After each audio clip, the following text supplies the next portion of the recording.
everyone. I'm Rachel here with Ari, and we're your hosts for the Merry Writer podcast. This week, we're on episode 188, and we're joined by a guest as we ask, how do you launch a successful series? Before we dive into the topic, don't forget to subscribe to the podcast wherever you're listening if you haven't already. And if you enjoy the show, please share it with your friends and feel free to write a review.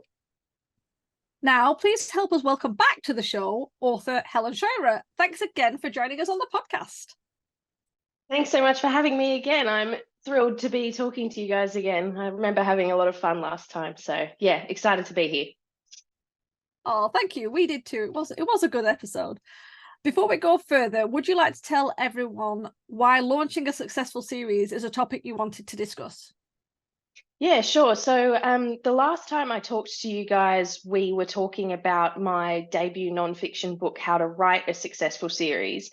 And pretty much since then, the sort of natural step was to explore what you do after you write the successful series. And I got a lot of follow-up questions to that book. You know, how do you launch? How do you market once you've done the writing? So it just seemed a natural step to write the next book about launching. And it's also something I'm like quite passionate and nerdy about, really, because I love strategies, I love plans, and I love seeing all the pieces come together and how they can set us up for long-term success. So launching is pretty much a big part of that and a big part of how I, put together my career in terms of my series. So I just thought it would be a good topic to write about and also to talk about with you guys. Well, we certainly love plans too, so I'm eager to discuss this with you. As somebody who's in the middle of writing a series, this is good information for me to know. I don't care about the rest of our audience. I want to know the information. So, but actually, before we start with how to launch a successful series, I do have to ask, how is launching a series different from launching a standalone book? Yeah, sure. So, I mean, there is some crossover, obviously. You can take a lot of strategies you use from a launch of a standalone to a series and vice versa. But for me, launching a series gives you a lot of flexibility in terms of what you can do with promotion. You can do a lot of price pulsing. You can breathe new life back into the series by, you're launching book 4, for example. But in doing so, you're giving exposure to the whole series. So what you're doing is actually breathing new life back into the start of the sales funnel. I think it's easier to capture hot leads at the end of each book and therefore, ramp up the excitement for the next book. I really enjoy pre-order chaining. So when you release one book and then at the back of that book you have the pre-order link for the next book. I think there's just a lot of different things you can do when you're launching a series. And also, I suppose what I find really fun and interesting and also a bit refreshing as an author who's now releasing more books than I was previously is that when you're launching a series, you don't have to have a massive launch per book. I think a series gives you a bit more flexibility in terms of how much energy, how much money, how much, stress you expend on each individual launch in the series. So you could do, for example, a hard launch for book 1, a softer launch for book 2 and 3, and then another hard launch for book 4. And, for some of us, that can cross over the course of a year, and maybe you don't want to be doing hard for every book. And I suppose you could do that with standalones. I think it's a little bit harder because with a standalone, each time you're launching a book, you're potentially having to launch it to an audience from scratch, whereas books 2, 3 and onwards in a series, your audience is there from book 1. So you've already got that sort of warm readership ready to go, if that makes sense. No, that does make a lot of sense because we had a podcast episode a little bit ago, I can't remember which episode it was, where we talked about the longevity of your book. And it actually makes a lot of sense that if you publish a series, that you don't need to do as heavy marketing for each individual book, because in a way they kind of help market each other. Obviously, if book 3 is coming out and somebody read book 1, but they see book 3 and they're like, oh, shoot, I didn't know book 2 was out. They're going to go pick up book 2, most likely, hopefully, maybe. Yeah. I don't know. But yeah, with standalone books, I guess it also depends on how often you churn out the books as well. Exactly. Yeah, definitely. I mean, if you're one of those people that can self-publish a book like once every 6 months, or, just even just one a year, if it's standalone, if it's a series, like they all come in their own little groups of marketing, which was another podcast episode we did. When does the marketing end? It doesn't. Yeah, exactly. And But I mean, the you've books touched on can help. something good there with, like, say if you're rapid releasing a standalone every month, like that's almost in a similar sort of vein to series anyway, because you're still in the algorithms each time you're launching. So that's a whole different kettle of fish. Like, I suppose for me, when I'm talking about launching a series, I don't rapid release. I mean, I rapid release for me, which is hopefully about once a quarter. And that's as fast as I can go, at least at the moment. And so that's a very different style of marketing to, say, if you were rapid releasing in the sort of more the sense that we generally sort of think about it, which is, every couple of weeks, every month or so. So yeah, I suppose this is a very long-winded answer to your question, is it kind of depends on each individual author, on their release schedule, on their strengths, and then I guess then how you approach the marketing for a series versus a standalone. But I would definitely say that series lends a lot more flexibility in terms of what you can do with prices and promotional opportunities and things like that. I suppose as well, if you're writing a series and publishing a series, that is, I don't like using the word easier, but because like you've already built the world, you've already built the characters, so creating the second book, the third book, the fourth book is somewhat easier because you've already got a lot of the foundation down. So having a more rapid release, or even like, as you said, I think the traditional publishing is still one book a year or one book every 2 years. So anything, whether it's one book a year or one book every 6 months, one book every quarter, that's still quite fast compared to traditional publishing. Whereas if you were writing a standalone book every quarter, that must be a lot more difficult because you're having to put so much effort in to one, like the whole world building, the characters, and then the next book comes out and it's again full immersion into a different world, a different set of things. So I'm really glad I write series and I don't write no matter how many times I've tried to write a standalone, it always blooms into multiple books because I can't keep the story contained. Yeah, I've released a standalone fantasy romance this year, and I couldn't help but make it act as a prequel to an existing series. So even though it's a standalone, it can be read as a standalone, it's still an entry point into a main series. So I couldn't help myself. But that's a good way to do it though, because it's like somebody can pick that up without feeling the need to go through the rest of the series if they didn't want to.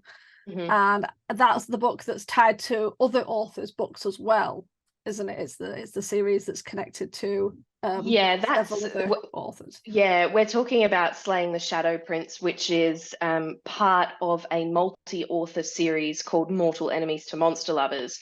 But when you say it's linked to other authors, the only thing that really ties it to the other author's work is the theme. So the theme is enemies to lovers with a monster twist. But each author in that series wrote their book in their particular world, and for that reason, to act as an entry point to leverage the audience of the other authors in the series, but to then put the readers into their own sales funnel. Just talking back to what we were saying about how it's easier with a series because you can have your hard launch with your first book and more of a soft launch with the following books. Do you recommend having multiple books in a series completed before launching that first book? Or do you think it's absolutely fine just to write the first book and have everything else in the series maybe brainstormed but not written or drafted at all? Yeah, that's a really interesting question. I suppose first I would want to say, like, I'm not saying it's easier to launch a series or it's easier to do one thing or another, because we're all so different. And the more nonfiction I write and the more authors I connect with, the more podcasts I listen to, like, there's just not one way that's better for a particular for a blanket audience. So I will just say that. But in terms of having multiple books in the series completed before launching the first one. This is one of those like it depends sort of questions or answers, because for me personally, I prefer to be a bit further ahead in production before launching that first one, just so I have the flexibility, if I want content wise, to weave things back into that first book to set things up, narrative, character, whatever, in the later books. And often you don't have those realizations until you're a little bit deeper into the series. But in saying that, I usually have the next book drafted before I launch the current book. And that's just the sort of peace of mind I like to have, being a little bit ahead. I don't work well being down to the wire, that sort of thing. But then you've got the flip side, where if you want to get further ahead, and you write 4 books in the series before you launch the first book, but then that first book flops, then you've written 3 more books in that series that then like their success depends on the success of that first book. And so that is then an issue. Then you've wasted potentially however long you've wasted writing these books that then aren't going to sell. So I think it really depends on your strengths, how you work under pressure, how you prefer to work in terms of your writing, and are you going to be stressed having a book out that's in print that you can't really change too much content wise as you then learn things further down the line in the series? Or like, so does that bother you, or does it bother you more to think, well, I could write 4 books and then it flops, and then I have to reassess the whole situation? So it really depends how you like to work, and I guess how much risk you want to take, that sort of thing. For me, like, I've had a couple of lessons learned in that regard. Like, my second series didn't do as well as my first series, and I hadn't anticipated that. I think I'd written the first book, that was all ready to go, edited, formatted, all that. I'd drafted the second book and I'd outlined the third book. And it wasn't really until, I suppose, the launch of the second book that I sort of realized what the projected success that I had for it wasn't, as strong as I would have liked. I'm not sure if I could have changed anything at that point anyway, but it is just something to think about if you're thinking about stockpiling books. But I mean, you might write so fast that it doesn't matter. Maybe you do stockpile 5 books, rapid release them, and by the time you know if they're going to be successful or not, you've written 2 more, and it doesn't matter. Like, everybody's just so different. It's hard to give like a suggestion that would work for everybody in that respect. Yeah, that's actually strange. I never considered that one of the reasons you might not want to write the books in the series completely is that if they flop, it might be, wow, I've spent however much time writing that. I think mainly because the number of times where I've been writing a manuscript, and then I've got like 2 manuscripts in, and then I'm thinking, oh, I've got some really good ideas for the next, and it's like, oh, and they're always coming. They always come after. I mean, I think I'm on like draft 7 of one of my manuscripts, and I just got a change today while at the gym, and it's like, oh gosh, now I'm going to have to go and just thread that in. And I think if I'd have released that one and then started on book 2 and 3 and then thought, oh, it's such a mess, and I can see that happening with the later books too. But at the same time, as you said, would you want to spend X amount of hours, weeks, months writing several books, release the first one, and then it just like tanks? And then you think, do I spend the money putting the other 4 out or the other 3 out? Or do I just cut my losses and go start on something else? Yeah, and I'm glad you mentioned money as well, because like that is the major factor for me when I was doing my second series. Yeah, I drafted the second one, but I'd already had the cover commission. I booked in the editor. There's a lot of costs that you have to pay up front in order to produce a book. So even though the book's not out yet, you might have paid for covers, editing, whatever. And so that's a lot of money to then, you get halfway into the series and realize that you've forked out X amount of money and it's not going to earn out. That's another thing to consider as well.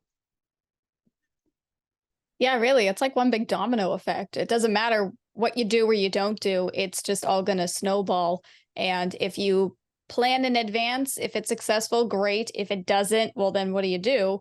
But if you don't plan in advance, it's easy to create plot holes for yourself and get yourself stuck. And then you have to write yourself out of them in future books. Yeah, exactly. Sounds annoying. But I mean, with that said, regardless of whether you have a group of books ready to go or you decide to write them one or two at a time, what are some of the difficulties that you can encounter when launching a series? There's a lot.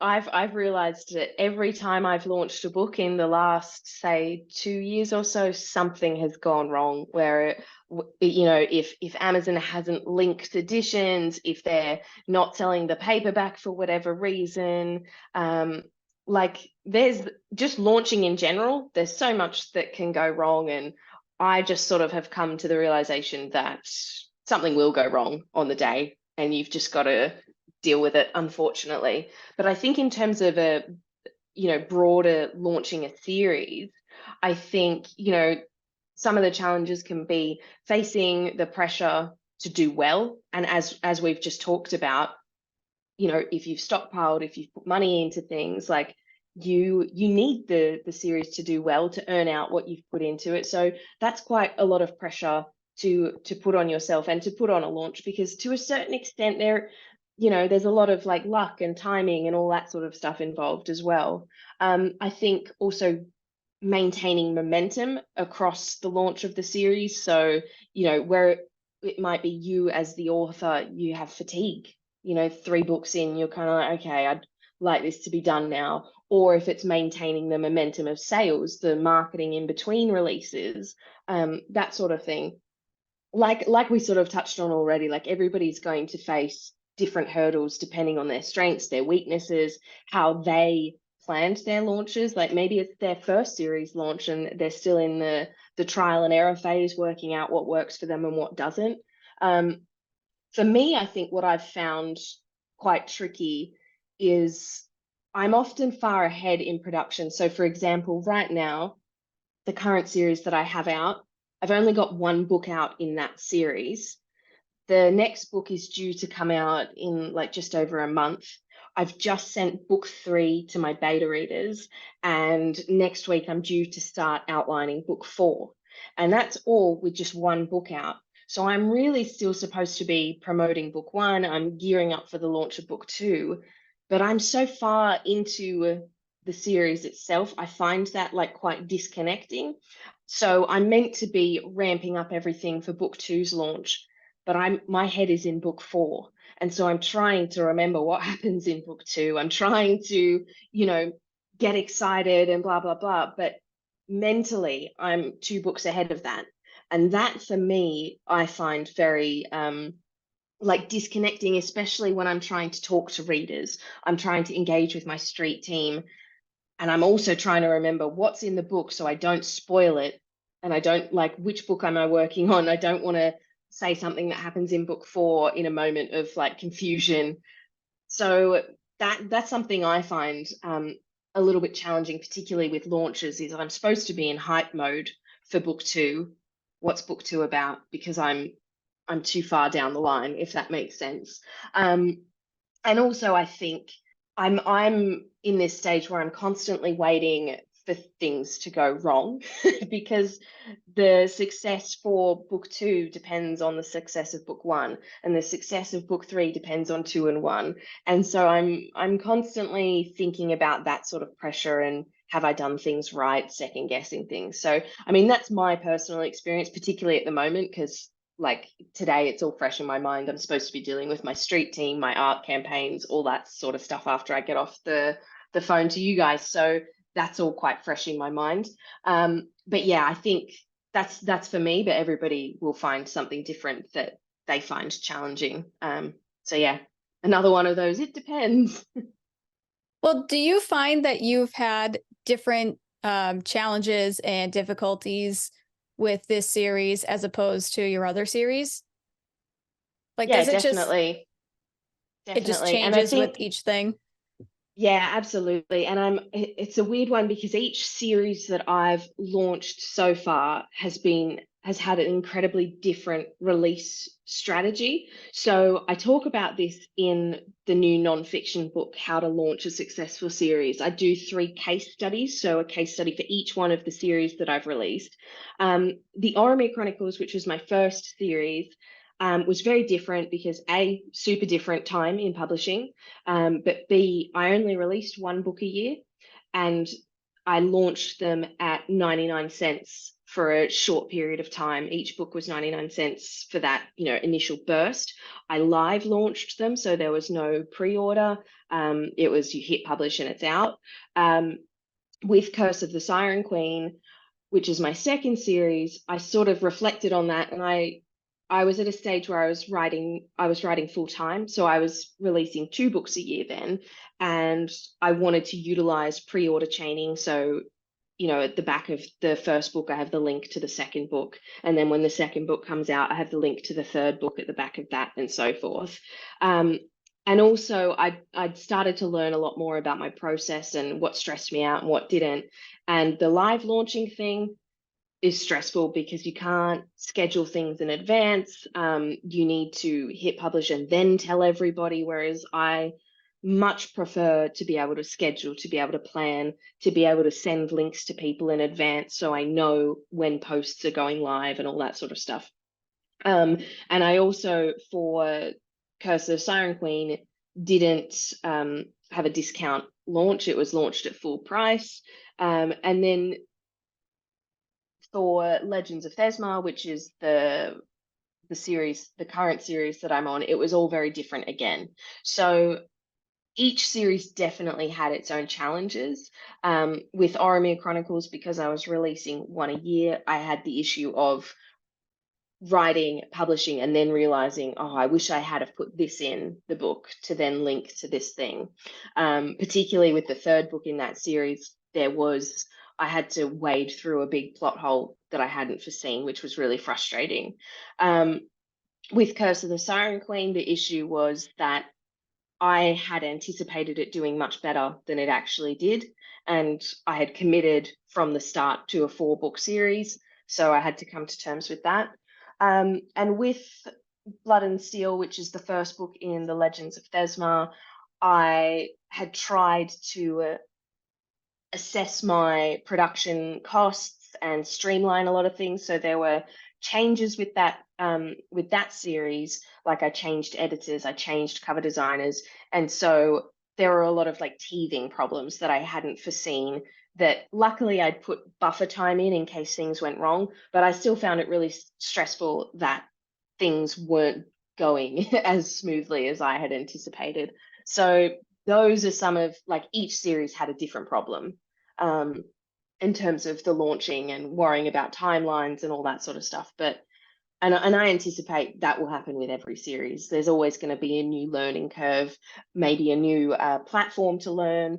I also find that every time I launch a book, doesn't matter how close together they're launching, something has changed with Amazon, and I have to ask, oh, there's this new field here, there's this new checkbox, or Ingram has introduced something else. And so with each launch, there is a learning curve, regardless of how well everything's going.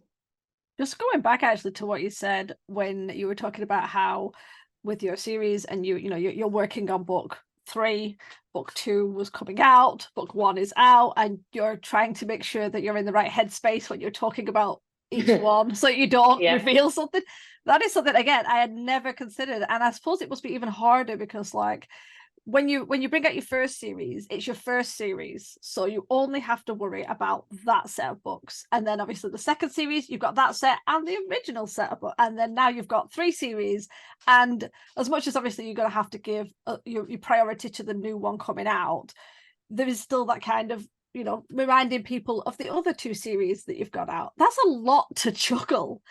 And that's actually making anxiety, like, by proxy, is what I'm feeling right now, just thinking about that. So with that, how can you streamline a process for launching a series so that you can stay on top of everything? Because there's so many moving parts, and that's not just the, you know, writing, editing, pressing the button, publishing, and that there's so many extra things. So Yeah. We need some streamline ideas, please. So I suppose over the course of the last 6-7 years that I've been doing this, like I think I've been full-time for nearly 6 years, and I've been publishing for nearly 7 or so. I might have got that wrong, but there's a lot of lessons that I've learned throughout that period of time, and especially as the launches have changed from once a year to twice a year to now 4 times a year. Like I've built that up very slowly over the course of the years. But one thing that I kept coming back to was the launch of the Oremere Chronicles was quite successful. And every time I have a successful launch, I analyze it and I pick and choose what worked, what didn't work. And I bring that across to the next launch, do the same again. And so over the course of the 3 series launches, I've created a blueprint, which is all the core things that I do for every single launch. Doesn't matter if I'm going really hard at the launch and spending a lot of money on, you know, tours and ads and all that sort of stuff, or if it's a softer launch. There is a certain amount of things that I do for every single launch, and that's an ARC campaign. I now do street teams. I have like a set list of social media posts that I do for every single launch. So, you know, a cover reveal, a countdown, 1 month, 3 weeks, 2 weeks, 1 sleep, launch day. I do a similar thing with all my newsletters. So I've sort of built this system that, okay, I'm launching a new book, and I open up the blueprint, copy it into a new spreadsheet and go, okay, how am I going to stagger all this stuff? What do I need to fill out? What maybe do I cut from this particular launch? Maybe because it's a book 3 rather than a book 1, it's not as relevant. And so having that blueprint has really helped alleviate a lot of the decision fatigue when it comes to that huge overwhelm of where do I even start. And then sort of slotted in with that is my general marketing. So I'm not as good at it as I would like to be, but for example, social media and newsletter marketing, I try and have, you know, once a fortnight or once a month or whatever it is, I promote a backlist title as well. So, you know, are you waiting for the next book in my current series? Why don't you fill the void with the first book in this other series? And also it works because all of my books have breadcrumbs for each of them. They're set in the same universe. So, and they're all written in, even though my first 2 series are YA and my current stuff is adult, they're written in a very similar tone, and it's my voice. And I think you can quite easily go from one to the other and it not be jarring. So I try to incorporate marketing for those series starters. It's usually the series starters from my previous work into the, I suppose, content cycle of marketing that I've got going on in general. But yeah, I use a combination of that blueprint that I bring across to every launch. And also what I've found has been really helpful is understanding my own production and how I work. So I know, for example, that it takes me 2 weeks to outline a book. It takes me 4 weeks to write a first draft. It takes me 2 more weeks after that to do a structural edit. Then it goes to my beta readers. Once I have my beta reader feedback, I can take 2 more weeks to incorporate their feedback. And then I'll do like a read through, and then it goes to the copy editor. So all up, that's, I think, roughly 10 working weeks it takes from start to finish until I'm handing it off to somebody else. It's not 10 weeks you know, straight from start to finish. It goes off to people in between, and I'm doing other things. But you guys can see behind me, I've got a massive calendar on my wall. And what helps me is plotting out the 2 weeks for outlining, the 4 weeks for writing, the 2 weeks for editing, another 2 weeks for editing. And I can sort of see roughly when I've plotted that out where I should be launching what. and how feasible it is to set up a particular release schedule throughout the year. And that's something that's relatively new to me. I've only really done this exercise for the last year or so, and it has been massively helpful in being able to plot launches on the calendar and understand how I'll be able to bring all the stuff together into launching a particular series.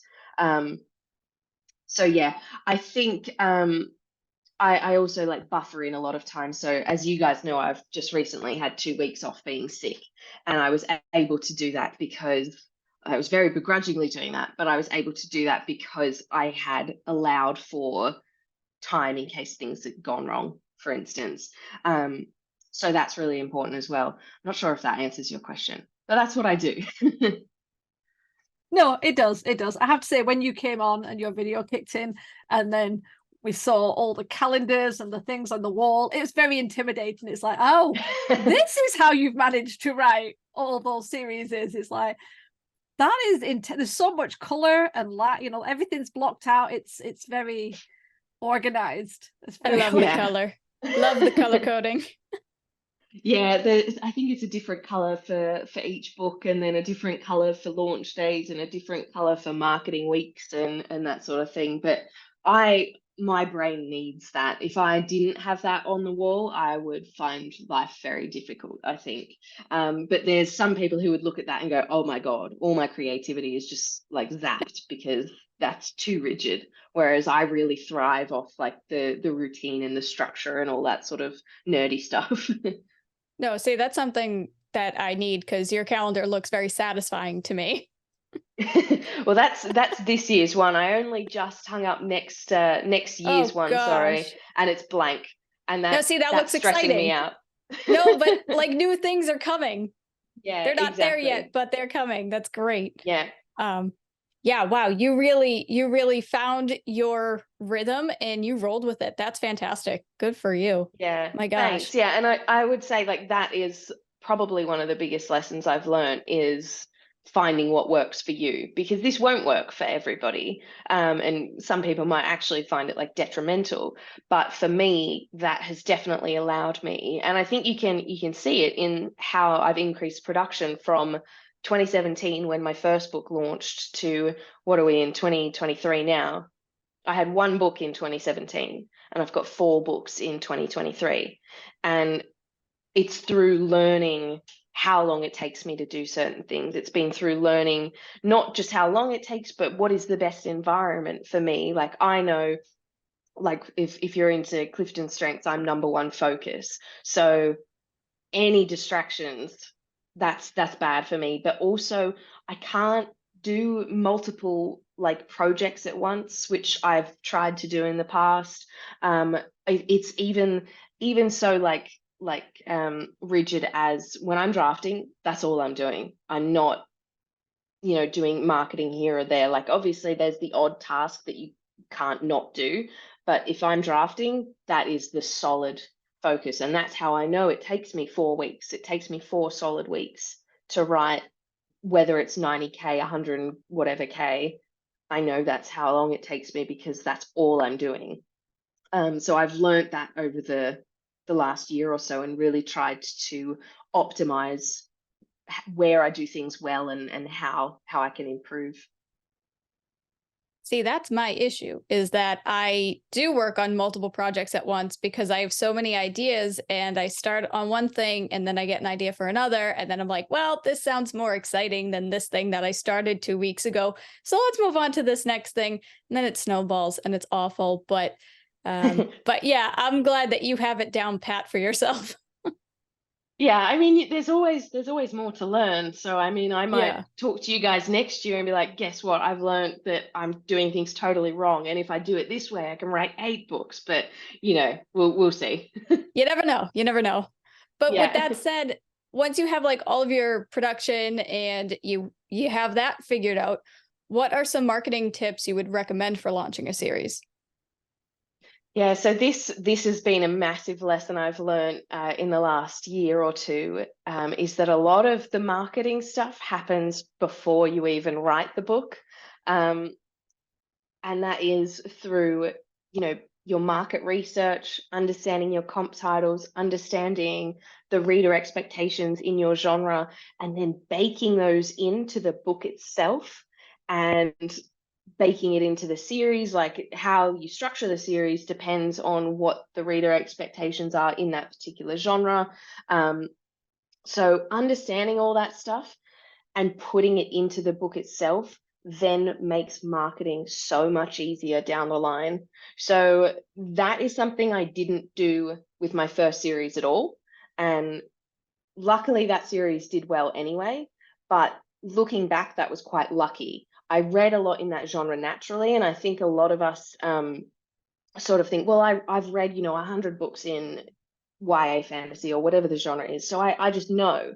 But there's a lot more sort of interrogation, I think, that needs to happen if you're wanting to make the marketing easier. If you're not, like, I suppose we're talking from a point of view, like, you want to make money off your books, you want a career, you want long-term success, because some people might just want to write the book of their heart, and that's completely valid, and that's something different to what I'm currently talking about, I think. In terms of marketing, I think understanding the genre, the reader expectations, all that stuff, and baking it into the book with intention, then that's your starting point. Because then when it gets to your launch strategy and you know what tropes to highlight, you know which influencers like your comp titles, so maybe they're influencers that you then target to give your book to.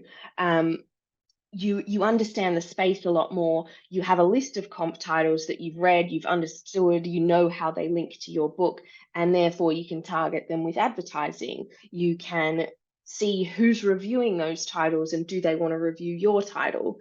And a lot of that stuff happens, before you're doing the launch planning. You need that information before, I think. So with my first series, I didn't do a lot of that groundwork. With my second series, I thought I had. With my third series, I took it to a whole new level. And the success of the current series compared to the previous series, you can see that market research and that groundwork in play. And also from from the perspective of someone who does their own social media posts, who does their own advertising, who does their own newsletter marketing, all that stuff. Having all that, like, I've got a spreadsheet with all this information and being able to just pull it straight away. I'm not having to look at my book and go, oh, okay, what trope did I use? Or what was the, archetype of this hero or heroine, blah, blah, blah. You know all that stuff. And so it's easier to make TikToks. It's easier to make social media posts. And it's also easier just to talk about your book. So I can talk about Legends of Thezmarr far more easily than I can talk about the Oremere Chronicles, because I have a much better understanding about what I was trying to do, about the tropes, about what readers are looking for in that space. And that's not to say the Oremere Chronicles didn't do well. It did really well. But in terms of the ease in which I find marketing the current stuff as opposed to the earlier work, it's leagues apart. It's so much easier to talk about books when you've done that research originally. So yeah, it's that's sort of like the groundwork marketing for launching a series, which, maybe that seems really obvious to people, but it took me 3 series to really understand how powerful that was. But then in terms of, marketing tips for launching a series that are like more, I suppose, immediate when you've got your series ready to go, I think you really can't underestimate the power of an arc campaign and what street teams can do for you. So an arc campaign is, an early reviewer campaign. You send out copies and you get early reviews. And hopefully by the time the book launches, you've got a couple of reviews on Amazon to give you that social proof. You've generated some buzz in the reader community, that sort of stuff. Street team is one I'm really passionate about as well, because I'd completely forgotten that I'd had a street team for the Oremere Chronicles, but I had a street team. Someone reminded me, they're like, I think I was in your street team. And I had this flashback to having a Facebook group where I did things like a cover reveal or, sharing quotes and things, but it was very low effort. Not much happened with it. and then it was, you know, not a big enough deal that I actually remembered 5 years later that I'd actually used it. So then when the Legends of Thezmarr, I was prepping for the launch of that series, I talked to a couple of other authors, and a lot of people were utilizing street teams. So I decided to create one, and that has been an incredibly powerful tool. I basically invite people to apply through a Google form, and I vet who gets in and who doesn't, because sometimes people are just looking for a free book. But once I've got the list, I've got a Discord server that has all different channels and stuff in it, and everybody gets a digital arc. There's challenges each week, so, you know, share a quote from the book, create a TikTok, create a reel, that sort of thing. And it really helps generate buzz in the lead up to the launch. And also, I found it's really good for sort of like live market research. You can see what people are reacting to in the book, and that's helped shape the books afterwards, which has been really cool. But yeah, I suppose in terms of practical tips, an ARC campaign and a street team is a really powerful way to elevate a launch of a book in a series. I never actually really thought about doing the market research prior to writing the book. And I know that sounds backwards. I've always like thought you have the idea, you write it, and then you figure out, well, who is the correct audience for this? And I know, like, yeah, you should figure out your audience before you write it. But if it's something you're passionate about and you want to write it, go ahead and write it. But I never really, the way you just explained all of that, I don't really know what to say, because you just explained it and you just said stuff that I never even thought of. Like, I would never even think of. And I actually really love that you have a Discord server and you give your street team challenges every week. Like, that's so cool. And it's true that it is live market research and it's catered just for you. Mm-hmm. Yeah, I think that's brilliant. Well, I mean, it's taken me 3 series to get to that point, so. But you did get to that point. I did. Can I just ask, because I've seen this on so many different things, just for yourself, how many ARC copies do you send out? Because I've seen people say, oh yes, you send at least 50 to 100, and it's like, that's a lot of ARC copies. And especially if your book didn't do well to the point where it's like you might not even make 100 sales, and you've just sort of given, that seems quite a lot. But I mean, I might be wrong. It might be like, yeah, there's definitely 50 to 100 is the best amount. I would love to know from someone who has done it, what is your figure that you would prefer to do for an ARC? Because it seems extreme to me. Yeah, so that's an interesting one, and I talk about that in How to Launch a Successful Series. Like every author has a different number. There's no like, this is the correct number. And I, over the course of the 3 series I've done, it's changed. So I think this is where I'm gonna totally misquote myself. But I think for Heart of Mist, I must have done about 50. And I think it depends on your goal. So is the goal to get as many eyeballs on this book as possible, to get as much exposure as possible? Is it to get the social proof of launching with, you know, 30 reviews on launch day? So when you do your email to everybody and they click on the book, they see, oh, it's already been reviewed by 30 people and it's got a 4 or 5-star average or whatever it is. So I would, when you're thinking about how many ARCs to send, think about what the goal is. And also, generally, I sort of think, you know, because the worry is, if I send 50 ARCs, how many of those people would have bought the book? How many sales am I missing out on? I think that's generally the concern, especially with newer authors. But if you're a newer author, what is more important? Is it getting the readership hooked, getting that exposure, or is it making however many dollars you're going to make off 20 sales or whatever? It also depends, is it the first book in a series? Is it the second, third? Because I think the first book in a series, I cast the net wider. I still try and really target the reviewers, like, are they reviewing comp titles? Also, do they have the eligibility to review on Amazon? Because I'm in KU, so I want Amazon reviews for the most part. So that's also quite important for me. But but yeah, so I have all these questions going in my head as I'm working out how many arcs to send. But I would say for Heart of Mist, it was about 50 or so. I'm not even going to go back that far. The most recent one I did, so Blood and Steel, which is the first book in the Legends of Thezmarr, I sent, I think, over 100 digital arcs, and I sent, must be at this point, over 30 physical, like hardcovers or paperbacks, whatever. And that the print books, that's a big investment financially to send that many copies. The digital arcs I'm less fussed about because it's not it doesn't cost me anything to do that.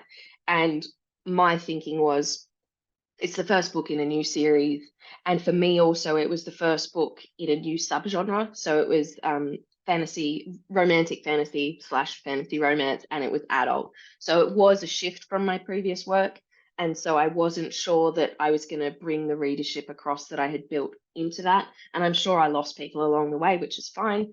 But my thinking was that I wanted to put this new book, this new subgenre, this new venture out in front of as many people as possible, and also gain that social proof upon release day to have X amount of reviews, so that when I sent my newsletter to however many people and they clicked it and they saw, oh, it's, you know, quite highly rated and it's got this many reviews and it's only been out however long, that's quite encouraging, I think, to a reader. So again, like, everybody's different. I know of an author who tried to send out 1,000 arcs. I imagine most of that was digital, but still, that seems like a lot to me. But I think, like, I wasn't overly worried if I send 100 arcs, how many sales am I going to miss out on? Because I think one of the most powerful things in marketing is word of mouth. And so I might have sent 100 arcs, but 100 people then reviewed it or talked to other people about it, and I really saw the snowball effect. And I think Blood and Steel, within a couple of weeks, had more reviews than A Layer of Bones, which was my previous series starter that had been out for nearly 2 years. So it did seem to be really powerful. I did see the snowball effect, and it's my most successful book currently. So I think all of these moving parts together really helped elevate that launch. And so I've just sort of said to myself, like, 100 arcs is a nice number. But it depends on the book, depends on the author's goals. I think 50 is very, valid as well. Also, it depends on your where you're at in your career. Maybe you're earlier on in your career and you don't have 50 people to send it to, and that's perfectly fine as well. A lot of this stuff is a slow build. So I'm Blood and Steel, I think, was my 11th book or 10th book, I can't remember. But that was a very different approach to what I had when I did my first book. And the first book, there was a lot more groundwork involved, creating a list of reviewers to begin with. I did like a lot of reverse engineering on comp titles to see, and back then it was bloggers, like there was a lot of book blogs rather than Instagram, TikTok.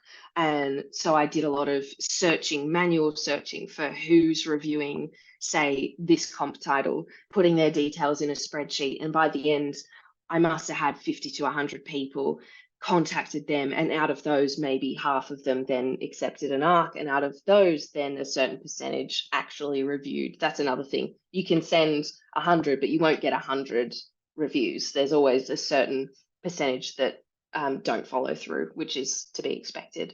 But yeah, I'm sort of rambling now. That's the general gist of it. That makes sense. As you said, like, if it's the first book, to kind of get it out there, and then you probably don't need to do it as much with book 2 and book 3. It's like, I suppose it's like with anything, isn't it? The first book in the series, especially, as you said, if you're moving from one genre to another or a subgenre, it does make a difference to kind of cast out wider. So yeah, that does make a lot more sense. Okay, that helps to kind of Okay, good. fit it into my head. So yeah, I appreciate that. Thank you so much. No worries. That does help. There's a lot to think about that I never even thought. There are some things that I knew, but you just gave me a new perspective on it. And then there are other things that you talked about that I just brand new to me. So, when I edit this episode, I will be taking notes. Oh, cool. And I suppose the thing for me is that I find it quite difficult to like, because I think it's my number one focus. I find it difficult to jump around and give you as much information as I want to give you. And so in the nonfiction book, How to Launch a Successful Series, a lot of these topics have their own chapter, and I break down the how many arcs I did for each book. I include, you know, the outreach template for the email that I sent potential reviewers. And I think it's a lot easier to digest in the book than it is me trying to talk. I will certainly be making notes regardless. This was awesome. Helen, it's really been great having you on the show again. But before we go, would you like to share a little something about yourself with our listeners? Yeah, sure. So I suppose what I always forget to say this is that my fiction and nonfiction are under slightly different names. So my fiction is under just Helen Scheuerer, and you can find all my fiction books, all the series that we've talked about, just Helen Scheuerer on Amazon. The series are the Oremere Chronicles, Curse of the Cyren Queen, and most recently, the Legends of Thezmarr. Whereas my nonfiction is under Helen B. Scheuerer, just to differentiate slightly, to not mess up my also boughts too much, that sort of thing. And my first book is How to Write a Successful Series, which you guys and I talked about last time I was on. And then the most recent one is How to Launch a Successful Series, which is coming up, which talks about everything that we've talked about today, probably in a lot more detail and hopefully a lot more articulately. And then you can also find bonus downloads for authors at helenscheuerer.com/series launch bonus, which I'm sure you guys will put somewhere. But yeah, that's about it, like as to where to find me and stuff. I'm just currently working my way through more series and yeah, hoping to fill out my planner for next year, basically. So yeah, thanks so much for having me on. Well, it's been a pleasure to have you on again. Thank you so much for talking to us. And it really was a great conversation. And everybody should go check out Helen's links. They will be in the description below if you would like to check out her work. In the meantime, we will turn it over to you guys. Do you have a novel series planned for launch? And if you do, go check out Helen's books because it'll help. Let us know your answers in the comments so we can chat. And remember, we release a new episode every Wednesday. Next week, we're discussing increasing your writing speed. To ensure you don't miss it, hit the subscribe button on your way out. As always, thanks for listening to the Merry Writer Podcast. We'll see you next week. This podcast is brought to you by Stuffed Bookshelves. Our TBR piles are huge. The music titled Inspired is by Kevin MacLeod, licensed under Creative Commons 4.0.